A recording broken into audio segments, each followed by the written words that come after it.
O'zbek tili – milliy o'zligimiz va mustaqil davlatchiligimiz timsoli.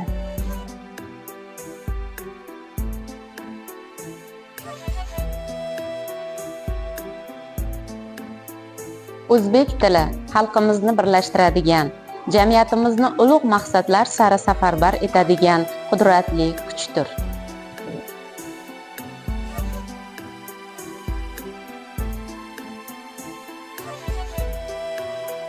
O'zbek tili ma'naviyatimizning bitmas tuganmas bulog'idir. Har bir millatning dunyoda borligini ko'rsatadigan oynai hayoti bu uning milliy tili va adabiyotidir.